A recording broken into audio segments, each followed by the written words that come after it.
Vous avez énormément en fait de la psychologie positive aussi, le coaching. Enfin, en fait, il y a énormément de techniques et c'est vrai que vous pouvez pas trouver une technique qui va correspondre à tout le monde à 100%. Mais vous allez, en fait, ça va dépendre de la personnalité et ensuite la personne, elle s'adapte et elle utilise cette technique et elle réduit ses angoisses. Réglés et ils sont un petit peu dans la panade, ils ne savent pas trop comment gérer cette situation. Alors on s'est dit que ce serait intéressant de donner la parole à une psychothérapeute spécialiste justement des angoisses et qui a des solutions. Évidemment, elle s'appelle Sarah Abelansky. Elle est avec nous aujourd'hui. Sarah, bonjour. Bonjour. Alors vous êtes psychothérapeute et vous avez mis au point une méthode justement pour gérer et pour mettre, pourquoi pas, un terme définitif à ces angoisses parce que apparemment, c'est possible. Oui, et beaucoup de personnes en fait l'ignorent. Moi, j'ai beaucoup de patients qui sont là qui souffrent d'angoisse depuis 10 ans et même parfois 20 ans. Et dans leur tête, vraiment, ils se disent qu'ils sont nés comme ça ou ça s'est mis en place de cette façon-là et c'est quelque chose qui est condamné. Ils peuvent rien faire, ils sont juste des personnes angoissées. Alors qu'en réalité, on peut totalement réduire ces angoisses et retrouver en fait une vie normale. Alors, vous utilisez de nombreuses techniques pour ça. On va en parler dans quelques instants, mais juste pour savoir, est-ce que effectivement, ces derniers temps, avec la période qu'Israël traverse, vous avez une recrudescence de patients, des gens qui vous ont contacté parce qu'ils pouvaient plus, ils étaient vraiment plus mal? Oui, je le vois régulièrement dans mon métier. C'est spécialement quand il se passe quelque chose, comme même par exemple le Covid. Mais là, en ce moment, avec les attentats, oui, évidemment, les personnes regarder ça à la télé, en plus regarder toutes ces informations à la télé, ça notre en cerveau, boucle, voilà, bien souvent en boucle. Notre cerveau justement. Alors il y a parfois un terrain qui existe où la personne est peut-être déjà angoissée, mais c'est vrai que tous ces événements vont faire en sorte que les angoisses augmentent et la personne elle va plus du tout savoir comment gérer tout ça et elle va parfois avoir du mal avec son entourage parce que son entourage va justement ne pas comprendre et va juste lui dire tout va bien, ça va aller, t'inquiète pas. Mais en fait ça aide pas du tout et justement, il faut prendre ça au sérieux. Il faut aller rechercher la cause du premier traumatisme, du fait que on a une angoisse profonde. Il faut y aller.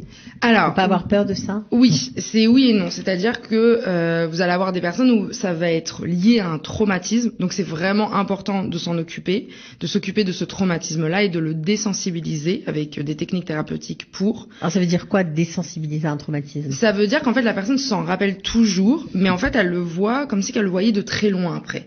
Et que émotionnellement, ça n'influence pas sur son quotidien. Donc ça veut dire qu'on doit plonger dans le souvenir, oui, et lui donner une autre résonance. Exactement.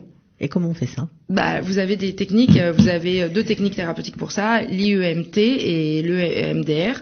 C'est des techniques de désensibilisation. En fait, on se concentre sur le souvenir et on bouge les yeux de gauche à droite. C'est un neurologue qui a trouvé cette technique et en fait automatiquement, vous pouvez même le faire là chez vous, en fait automatiquement quand vous pensez à quelque chose de difficile et que vous bougez de gauche à droite les yeux, tout d'un coup, ça désensibilise. Vous avez moins peur de ce que vous êtes en train de penser.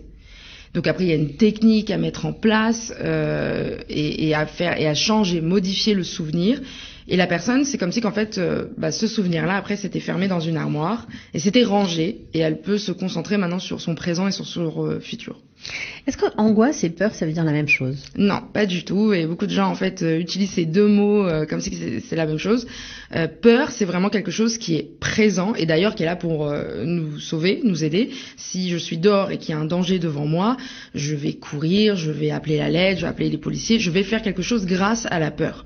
Mais une angoisse, en fait, est de l'imagination, c'est-à-dire que j'imagine que ça va se passer, qu'il va se passer quelque chose de grave. Donc le problème c'est que vu qu'il se passe pas quelque chose de grave, je ne peux pas trouver de solution. Donc j'angoisse. Et en fait, c'est une sorte de boucle comme ça qui...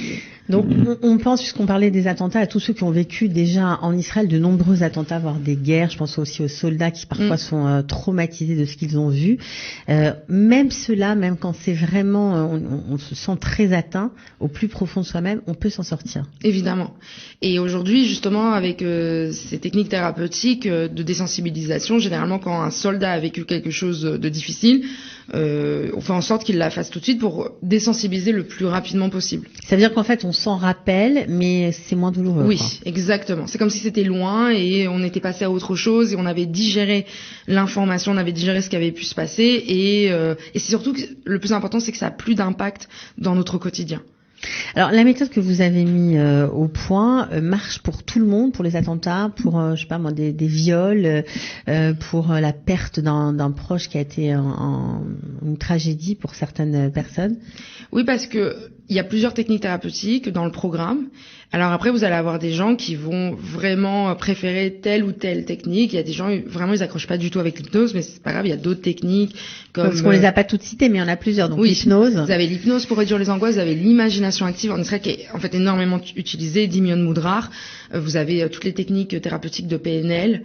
Vous avez énormément en fait de la psychologie positive aussi, le coaching. Enfin, en fait, il y a énormément de techniques et c'est vrai que vous pouvez pas trouver une technique qui va correspondre à tout le monde à 100%.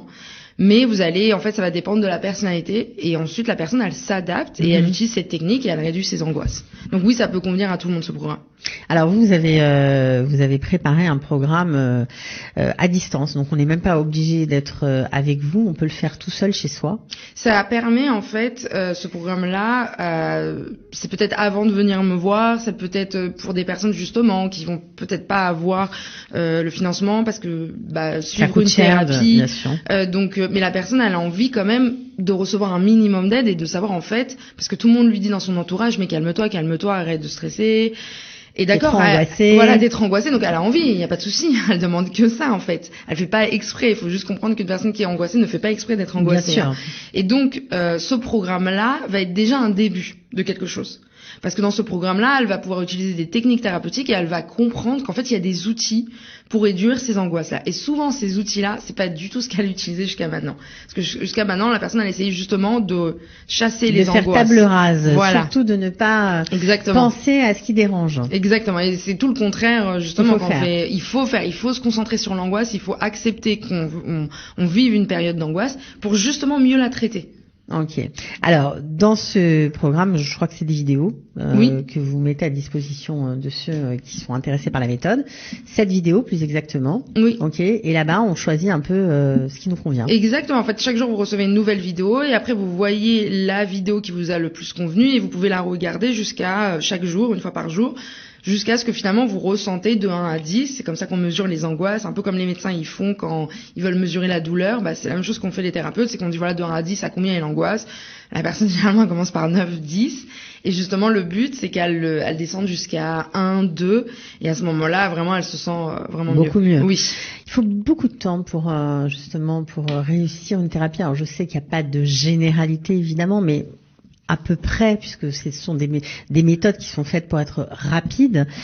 Généralement, ça prend combien de temps quand on suit votre méthode? Alors, comme on a dit, ça dépend de chaque personne, mais il y a quand même un lien.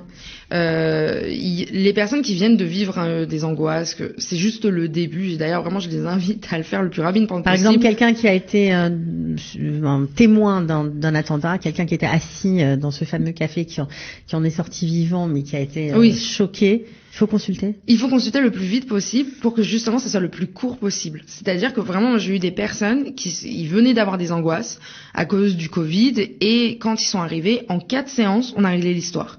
Mais si vous avez quelqu'un qui est là depuis 20 ans, qui souffre des angoisses depuis 20 ans, on peut pas régler l'histoire en 4 séances. Parce qu'en fait, il y a eu beaucoup d'autres choses qui se sont accumulées aussi. C'est-à-dire que les angoisses font totalement partie de son quotidien. Donc évidemment, il va falloir vraiment prévoir 6 mois et même parfois un peu plus. Donc ça dépend et vraiment j'invite les gens, dès qu'ils souffrent d'angoisse, dès qu'ils sont pas bien, tout de suite d'aller consulter, c'est le plus important. Bon, mais vous êtes catégorique, on peut s'en sortir. Oui. À n'importe quel âge? Oui, à n'importe quel âge. Vraiment? Oui. Bon. Et les enfants aussi, parfois il y a des... Évidemment. Et il faut pas les... Avec le Covid, il y a énormément d'enfants qui ont commencé à avoir des angoisses très très fortes. C'est assez incroyable. Parce que tout ça, tous les séguerres qu'il y a pu avoir, tous les confinements, tout... Et puis les parents à la maison, tous les problèmes de la maladie qui sont partagés. Bien sûr, la peur de la maladie, ça a créé chez les enfants mais des angoisses terribles où les enfants veulent plus aller à l'école. Moi j'ai énormément de patients qui ne veulent plus du tout aller à l'école.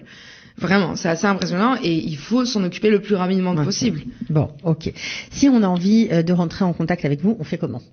Alors, sur ma page Sarah Abelansky, psychothérapeute, tout simplement sur Facebook. Voilà. Il y a aussi la page pour les angoisses qui est 7 jours pour vos angoisses. Ok. Et voilà, c'est tout simplement. Et on m'envoie un message et je réponds Bon, en tout cas, nous, on était ravis de vous accueillir de nouveau. On vous souhaite de réussir avec cette méthode de faire du bien au Ham Israël. Merci beaucoup. Au revoir. Ciao. Israël, comment ça marche ? Vous allez adorer comprendre Israël.